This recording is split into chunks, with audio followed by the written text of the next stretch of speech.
Alright y'all, so we do work on commercial buildings. Working on this unit here, came up for cooling. For cooling.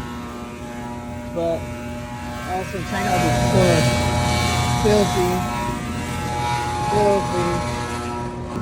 Just so you guys can see, this is the fan that's trying to kick off.